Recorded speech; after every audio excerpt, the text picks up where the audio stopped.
Amen. All right, so once again, good morning to everyone. I hope that you're all doing well. We are continuing our study of worship in the Bible, biblical worship. I still don't know what I'm titling this study, like the study. In my notes, I think I have it called Christian worship, which I don't know if I like the title of that. I've also called it biblical worship. Maybe if you have an idea, you can give me one. I'm terrible at naming things. But anyway, our study is, the grand study is about worship, and it is biblical worship that we're addressing. And currently we're studying Old Testament worship, and even more specifically, the contributions that David brought to the Old Testament system of worship. I think I pointed this out last week, but in the Old Testament, their worship, we've been studying this, so I don't think I needed to point it out, but the Old Testament system of worship was much vaster, much broader, had a lot more elements, had a lot more working parts to it, if you will, than the New Testament seems to. You know, in the New Testament, we can count out, the 5 acts of worship fairly simply when we assemble together. And we'll talk about those each individually once we get to the New Testament portion of our study. The Old Testament was a little bit more complicated. And when I say a little bit, I mean a bit more complicated. And we looked at a lot of that. So last week we talked about how that David introduced the Levitical courses. And all that means is that he basically organized the Levitical priests so that they could serve on a schedule, so that there was a little bit of order to their worship. Excuse me, I have some lozenges for a sore throat, so if you hear me shifting them around, I apologize. But so David introduced these, and it was part of the reason for this is the population of the nation had grown so large that the priests had to share the responsibilities and so forth. And we talked a little bit about how that's important. As far as our New Testament worship is concerned, the carryover to it, there's not a whole lot to be understood there except that God does approve of the idea of organization. God is a God of order. And if you don't believe that, then go back and read the rest of the Old Testament, and the acts of worship that they were commanded to do, the things that they were expected to do, had to be precisely ordered. So we won't restudy that today. But secondly, we started looking, and this is where we finished off last week, David introduced some elements of music to their worship. There's not a whole lot said in the Bible, as we noted last week, about the songs of worship in which they engaged. There are several instances where people did worship God, or people did sing praises to God, or did something related to song connected to God. And God repeatedly gave them cause to rejoice, even as He does today. In fact, most of our songs are centered around that idea, either the majesty of God or the great blessings that God has bestowed upon us. And one example of that is when Israel crossed the Red Sea and God cut off Pharaoh's army from them, literally cut off Pharaoh's army from life, destroyed Pharaoh's army. And following that, if you go to Exodus chapter 15, 1 through 21, basically all of Exodus 15, you can read where that's exactly what they did. They sang a song of praise, rejoicing over the fact that God had delivered them from Egypt. And then promptly, not long after that, they started complaining to God and Moses, which is not really funny, haha, but funny in the sense that it's, funny, sad, I guess. Unfortunate, but it kind of shows the fickle nature of humanity, I suppose. Judges chapter 5, you can read of Deborah and Barak when they sang for joy when Jael killed Sisera, who had been persecuting the people, who was the leader of the armies who persecuted the people. In both of those cases, they were rejoicing over the death of someone, and I don't know that that's something that we are encouraged to do in the New Testament.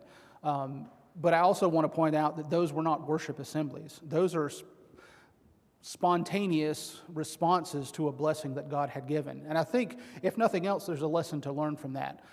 In James, we read, if any be merry, let him sing songs.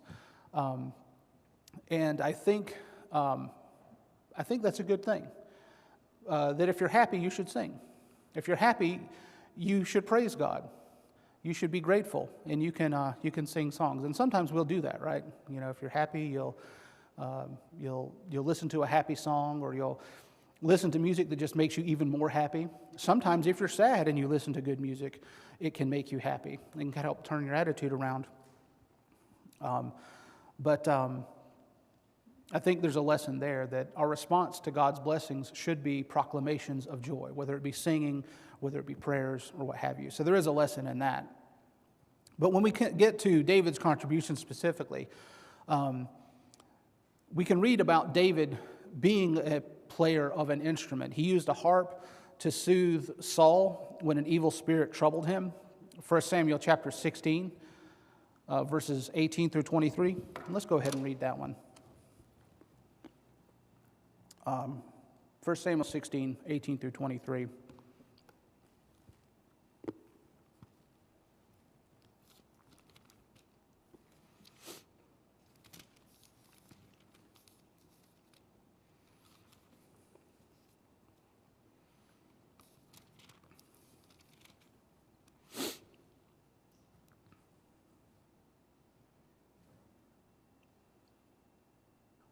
Okay. Then answered one of the servants and said, Behold, I have seen a son of Jesse, the Bethlehemite, that is cunning in playing, and a mighty valiant man, and a man of war, and prudent in matters, and comely in person, and the Lord is with him. Wherefore Saul sent messengers unto Jesse, and said, Send me David thy son, which is with the sheep. And Jesse took an ass laden with bread, and a bottle of wine, and a kid, and sent them by David, his son, unto Saul. And David came to Saul, and stood before him, and he loved him greatly, and he became his armorer. And Saul sent to Jesse, saying, Let David, I pray thee, stand before me, for he hath found favor in my sight. And it came to pass, when the evil spirit from God was upon Saul, that David took an harp, and played with his hand. So Saul was refreshed and well, and the evil spirit departed from him. So I'm not going to get into what the evil spirit that Saul had to deal with was. That's a worthwhile study, but not necessarily pertinent to our point here today. The only point I'm trying to make is that David sang, and it helped to soothe that evil spirit. Again, we could speculate, we could study about what that is. But whatever David's saying, it helped Saul to think about, to get over this evil spirit. We have women singing songs to praise David, which we read in 1 Samuel 18. It made Saul jealous, which is, it just kind of reveals a little bit about Saul's character, unfortunately, that he was, he was a human being. I suppose we all get jealous. It's easy to pick on Saul. And we probably will before long at some point. But 1 Samuel chapter 18, verse 7, it says, And the women answered one another as they played, and said, Saul hath slain his thousands, and David his 10,000s. And you can kind of understand how Saul would kind of get annoyed at that. They're basically taking a jab directly at Saul. But at any rate, it's not David's fault that they did that. He should be mad at them, not David. But at any rate, they were singing the praises regarding David. David chanted a lament at the death of Saul and Jonathan. 2 Samuel 1, 17 through 27. We won't read those passages just for the sake of time. But kind of an interesting fact that, again, he wasn't singing because he was happy. He was singing because he was sad, kind of like the idea of a funeral dirge, a funeral song. So we have a biblical precedent for that. There's historical precedent for it as well during those times. But again, because these were tributes to men, they could not be considered worship. And though some may have taken place in assemblies, the object of the song was not to praise God, but rather to praise or to honor men. So when we talk about songs in the Old Testament, we have to keep that in mind, that not every song in the Old Testament was a song of praise, just the same as, if you listen to whatever your favorite type of music is, you're not listening to it for God. You're listening to it for your own enjoyment. Even if you listen to, quote, gospel music, music a cappella singing, if you're listening to it for yourself, then you're listening to it for yourself. It's not for God. And we'll talk a little bit more about that when we look into New Testament worship.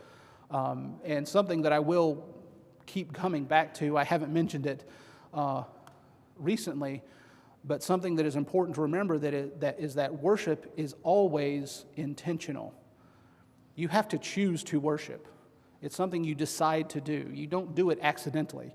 You can do it wrong accidentally, but worship itself is something you choose to do. And so if I'm singing a song for myself, I, by definition, am not worshiping. If I go home and sit down and say, I like the song Sing and Be Happy, and I'm happy and I want to sing it, and I sing it because I like the song, well, I'm not necessarily praising God, even though it is a song that is about God. I have to choose to direct it toward God. It has to be intentional in that way. And I'll get more into that later on.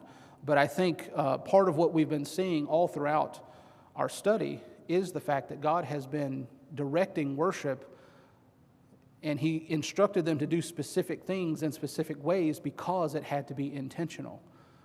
You can't stumble into worship any more than you can stumble into being saved. You have to intentionally do that. If you can force someone to be saved or someone can stumble into it, then we should be like body slamming people into pools left and right so they could be baptized, right? But it's an intentional thing. And I know I'm going to keep repeating that principle as we see it more and more. One example that we can find of when we might determine or might perceive singing being a worship, or rather songs being involved in worship, is when the Ark of the Covenant was brought into the city of David. It was brought with shouting and with blowing of trumpets. Let's go to 2 Samuel chapter 6, beginning verse 12. But there are a couple of things I want to point out about this. 2 Samuel 6, verses 12 and 13.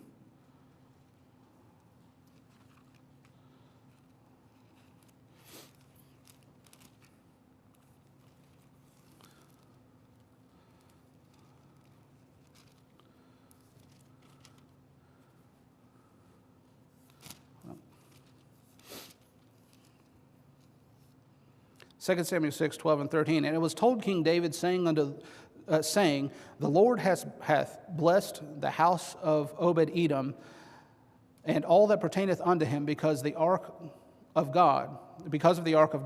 So David went and brought the ark of God from the house of Obed-Edom into the city of David with gladness. And so it was and it was so that when they bare the ark of the Lord, they that bare the ark of the Lord had gone 6 paces, he sacrificed oxen and fatlings. And David danced before the Lord with all his might, and David was girded with a linen ephod. And David and all the house of Israel brought up the ark of the Lord with shouting and with the sound of the trumpet. And the ark of the Lord came into the city of David. And as the ark of the Lord came into the city of David, Michal, Saul's daughter, looked through the window and saw King David leaping and dancing before the Lord, and she despised him in her heart. Now, there's a lot to unpack there that we're not really going to unpack. Why did she despise David for dancing? Was David dancing in a lewd way? I don't think he was. One phrase that's mentioned there that's kind of interesting to me, it says, David danced with all his might. I wonder what that looks like. I don't dance, but if I ever did dance, it would be probably very taxing because I don't know how to do it, and But just the idea of David dancing with all his might, I don't know what that would look like, but it sounds amusing to me.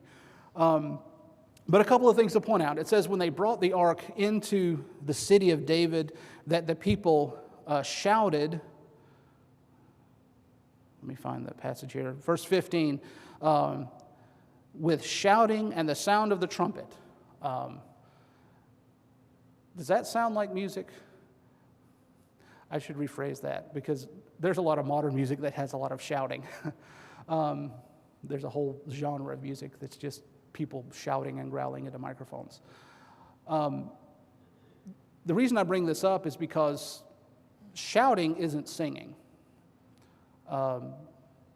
necessarily. A lot of times you'll read about angels shouting with a loud voice, and maybe there's singing involved, but unless it says singing, we can't say singing. Well, what about a trumpet? Surely they were playing the trumpet. Well, yes, it says very clearly they were playing a trumpet. But you have to understand what a trumpet was for in those days. This wasn't Louis Armstrong just blaring out. Some of you know who Louis Armstrong is, and if you don't, check him out because he's awesome. But he's not playing a trumpet with valves. The trumpets they played then were just single instruments. They were used to call people to war. They were used to signal things. And people in the military are familiar with the idea of a trumpet. Taps and the call to charge and things like that are, well, they're signifying something. They're alerting people to something. They're not melodious sounds. They are sounds of urgency and to indicate. Yes, sir. So I certainly wouldn't consider them praising God. And, I think that's a distinction too, because, we sing songs to praise God and show our praise and honor to Him. Yes, sir. And they were certainly doing that. They were possibly. I think they're definitely rejoicing over the fact that the ark is going. So maybe they're not praising God, or at least that doesn't directly indicate that. It's possible, but I suppose you're right. I don't know that we could definitively say that they were praising, but they were rejoicing. So there is a difference there to be made, I think. Excuse me.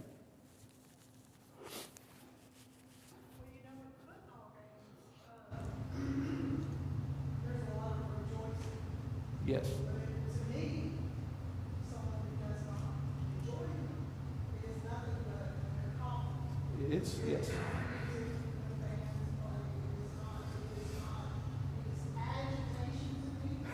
I understand. So when I think of this, and even with this dance, sharing things is more of a sort of like the dancing that some African tribes do, where it's just mouth Jumping up and down. down. Right. It is very, it takes a lot of energy and muscle and all that. It would be exhausting. Absolutely. It's not, Yeah. and I'm not saying you couldn't be, I'm not saying you couldn't be worship if you do it humbly, if you do it mentally on your knees. Right. I think the point that we're getting at, and I agree with Barry and I agree with you, that what we're seeing here, you might interpret it as worship, but more appropriately, it is a response of joy that they're experiencing. David is dancing. Have you ever seen a child, when a baby, hears music, and the child likes music, and they dance? Well, it's certainly not ballet. It's not anything artistic. It is a simple response to their joy at hearing that sound, right? Usually it's a lot of bouncing up and down. I'm not going to dance in front of you, even if it's a baby dance. But I remember my brother and sister, when they were babies, they would listen to Barney and stuff like that, which to me was a horrible cacophony, the Barney music. But, as an adult, when you hear it so many times. But when they would hear it, they would bounce up and down. They would dance to it. And I think that's what it is the idea that it's a so much joy that it motivated action, it motivated sounds. They were praising God, or they were shouting with joy, like at a football game. A funny story about that. When I was in preaching school, I was sitting with some friends of mine, and we were watching, it was a Georgia football game. The friend of mine was a huge UGA fan. And this might make some of you upset, but I'm not a sports fan. It might not surprise you either, if you know what some of my other interests are. But I'm not a big sports guy. But if I'm in a group of people watching football, I can watch football. I can pretty much follow what's happening. I know when they make a home run. That was a joke. Anyway, Georgia scored a point, and I don't remember the circumstance of the point, but I remember Georgia scored a point, and it was an important point, and my friend ran out on the balcony of his apartment and just shouted. And if you had heard him, it sounded like he was getting murdered. It didn't sound like joy. To me, it didn't sound like excitement, but in the context, I knew that's what it was. But if I was just standing outside in the parking lot, I probably would have run for my life, especially if I'd seen him. He was a big guy. But it sounded like he was angry, but he was happy. And my point is kind of to this whole idea we've been discussing, to people who weren't familiar with what was going on, it might have just sounded like a bunch of noise. But to the people that were involved, again, it was an expression of joy, an expression of excitement. Yes, sir. That's exactly right. I mean, even David's response to Michal, his wife, when she asked him why he was making a fool of himself, but he said in that response that he was celebrating before the Lord. Right. And he would do it again and more, Yes. anything for the Lord. But it was a celebration, not so much worship. Exactly. And in that case, that was between him and God. And the fact that she saw it, more than likely, it seems like she just didn't understand the context of what was happening or understand why he was so excited. And so he had to explain it. It's like when you read the passage she considered herself royal. She was the daughter of Saul, and this was, whatever he was doing was embarrassing her. Undignified. Yeah, and that's the way it reads. Sure, and I think that's pretty accurate. But I bring it up because it does reference trumpets there, and people who are fond of instrumental music might reference that. But more often than not in the Bible, when you read about trumpets, you're not reading about music. You're reading about alerts. You're reading about warnings. You're reading about things. We talk about the trumpet that shall sound at the end in the last days. Again, it's not going to be. I'm trying to think of another famous trumpet player, but I can't. Kenny, yeah, he's a saxophone player, but same idea. Yes, ma'am. Trumpet call is something like an announcement. It's an announcement, exactly. It's to get your attention. And that's what the final trumpet represents. It's something that you cannot ignore. If someone blows a trumpet in your ear, you can't ignore that. You're going to notice it. And that's the point of all of the trumpets referenced in the Bible. That being said, when we talk about things like harps and timbrels and other things like that, those were melodious instruments, and we'll get to those in a second. But going back to that context, they did offer burnt offerings, and they did offer, so there was worship connected or adjacent to this event. And so that's where you might get the idea that it was worship.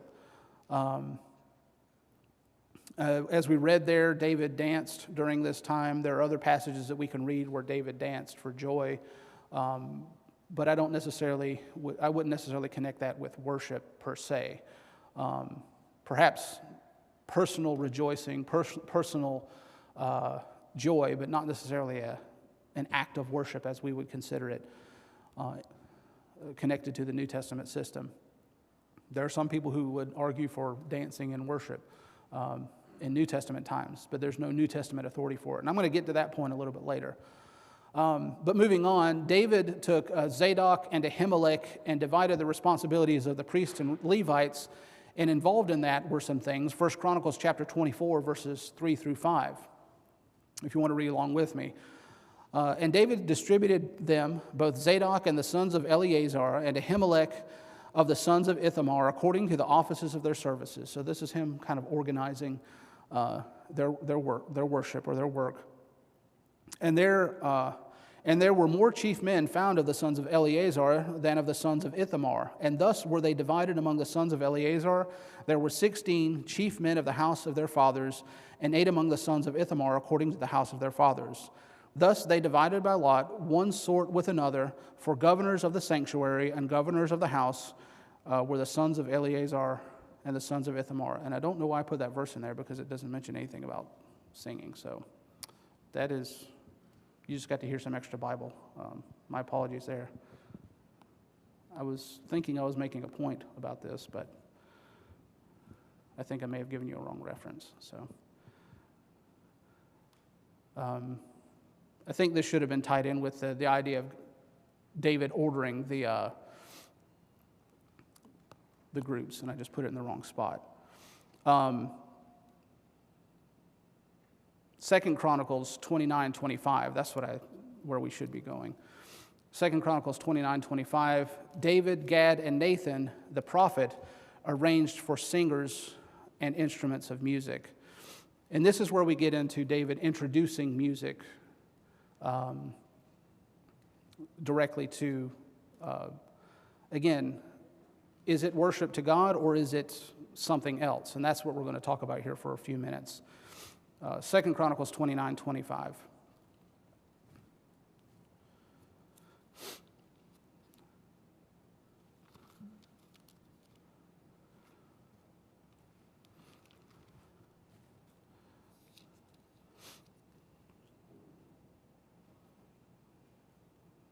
And he set the Levites in the house of the Lord with cymbals and with psalteries and with harps, according to the commandment of David and of Gad, the king's seer, and Nathan the prophet, for so was the commandment of the Lord by his prophets. And so this is not all of what he did. If you go back and read probably around verse 20 or so, maybe a little bit earlier, you see that David was making arrangements, helping set things up. But focusing on verse 25 here, it mentions cymbals and psalteries and harps. Well, cymbals aren't melodious instruments, but psalteries and harps are.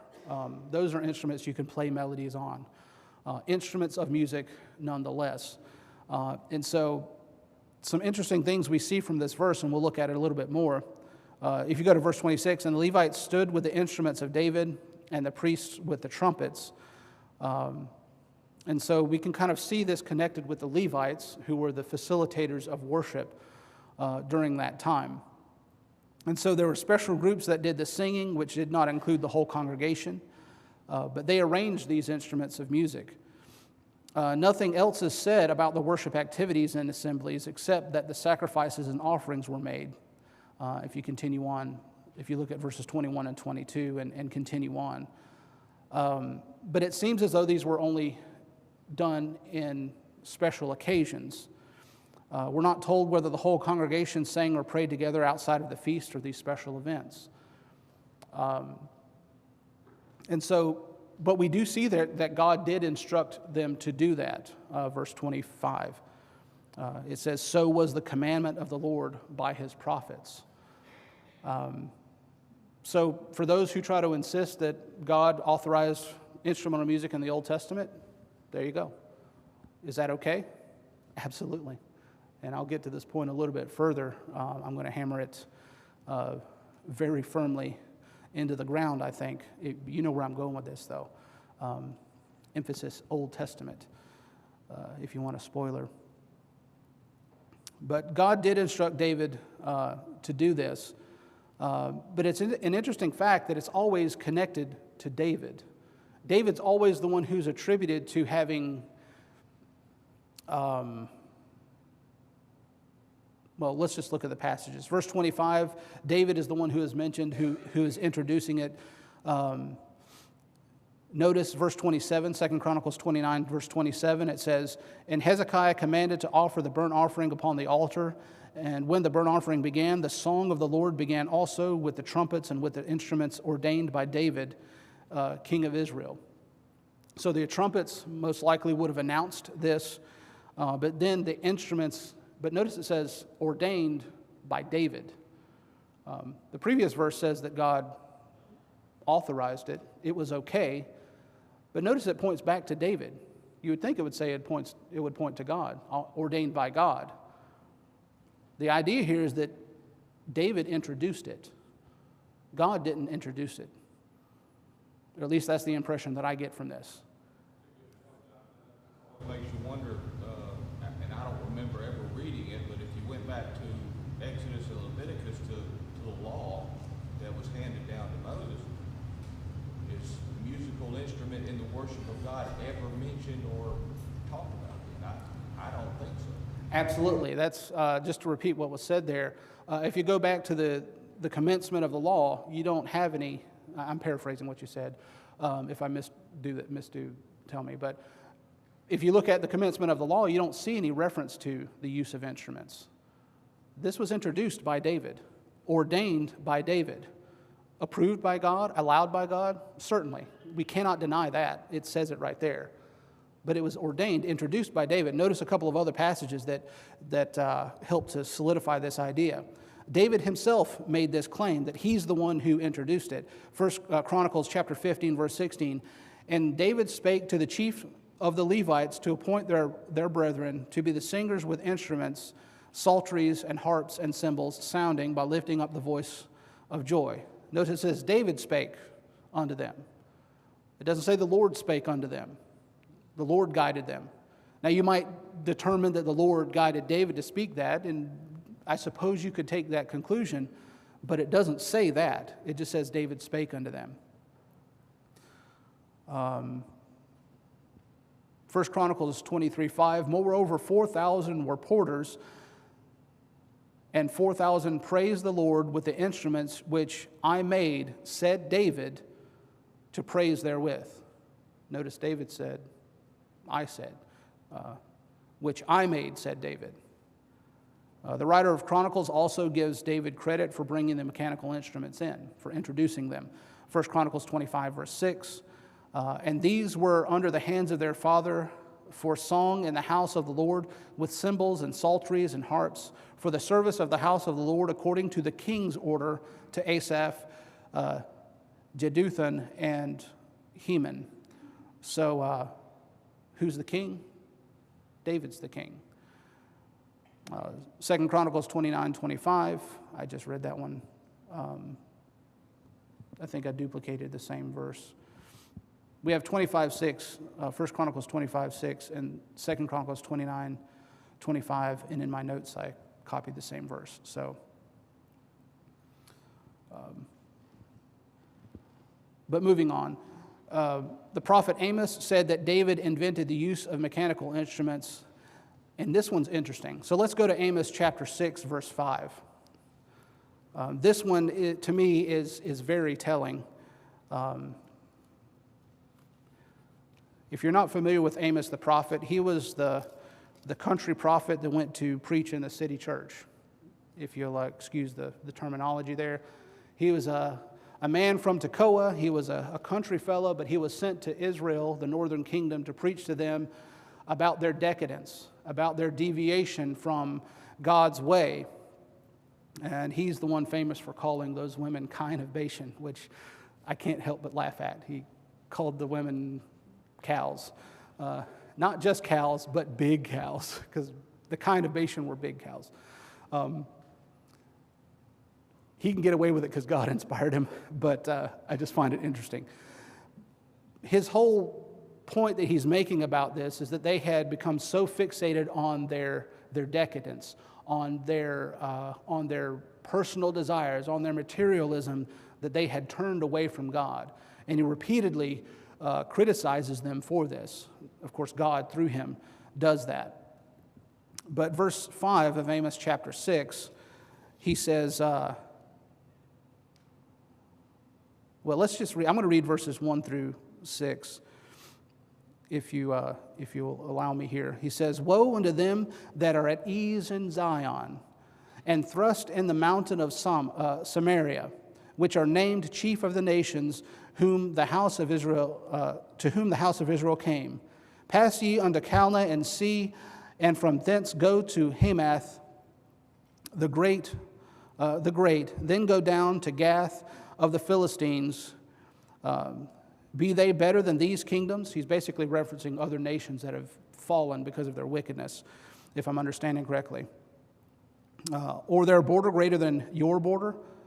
Ye that put far away the evil day and cause the seat of violence to come near, that lie upon beds of ivory and stretch themselves upon their couches and eat the lambs out of the flock and the calves out of the midst of the stall, that chant to the sound of the viol and invent to themselves instruments of music like David, that drink wine in bowls and anoint themselves with chief ointments, but they are not grieved for the affliction of Joseph. It's hard not to stop there because he's really laying into them, and appropriately so. But notice what he describes there. They're drinking wine from bowls. I don't think he's being hyperbolic here. I don't think he's exaggerating. They're laying on couches. Imagine the stereotypical idea of being fed grapes while someone fans you, and just laying down and drinking drinking wine from a bowl. Even if it's just grape juice, that's a lot of wine. That's a lot of grape juice. Basically, he's talking about their decadence, their luxury. And he says all of that and connects all of that, but in the middle of it, he connects it to instruments like David introduced. Let me read it correctly here. Invent unto themselves instruments of music like David. That doesn't put David in a very positive light here in the introduction of music. Was David sinning by doing that? Well, God did allow it. But the point I'm getting at is that wasn't originally part of God's plan. There are a couple of other things that took place in the Old Testament that were not part of God's plan, that God did not want, but he allowed because of the hardness of the people's hearts. Matthew chapter 19 tells us that he allowed divorce because of the hardness of people's hearts. Did God want that? No. We're told very clearly that God hates the putting away.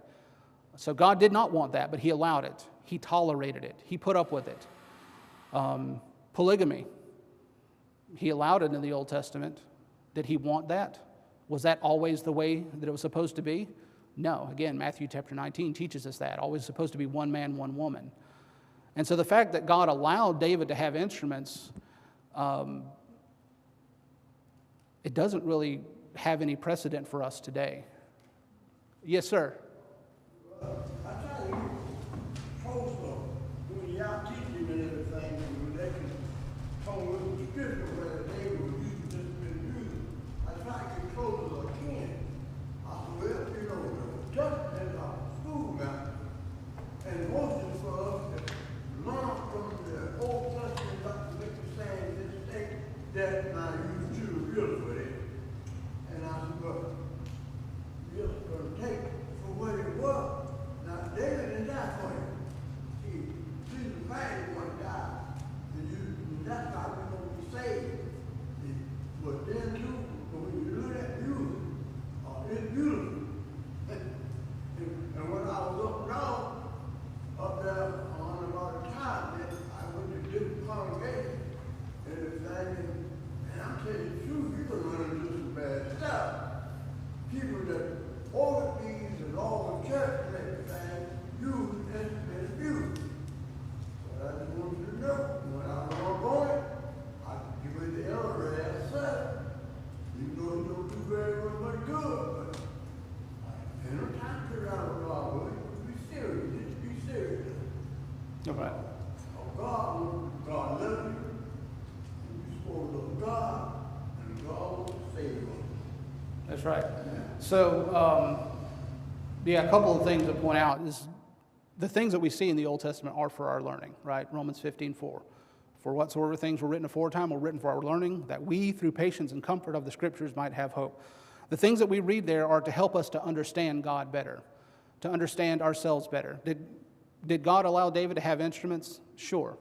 But what bearing does that have on us today? And I'm going to get into this a little bit more later, but very quickly, I just want to kind of wrap up this. I say that and then it won't be quick. We'll pick up here next week. There's actually a lot more I want to say on this. But the short part of it is that was the Old Testament. The Old Testament was very different than the New Testament. God tells us what he wants, and we do what he wants, not what we want. It's not up to us to make that assumption that God will allow something that we might like. Under the Old Testament, they had direct communication with God in a way that we don't today. And so David could have spoken with God. God could have revealed things to David that he doesn't reveal to us. What he reveals to us is found in the Bible, specifically the New Testament. We can't go beyond that. So I am going to dig more into this when we talk about New Testament worship, New Testament music, but that's a little ways off, and I've actually got quite a bit of stuff I want to cover on that. But these are all just kind of samples of what we'll get to later. So just to kind of keep you coming back, But we'll talk a little bit more about this next week, about the use of instruments in the Old Testament. And then we'll talk about the Psalms, what I believe to be David's greatest contribution, positive contribution in the Old Testament. But we'll stop there for now. Thank you all for your attention.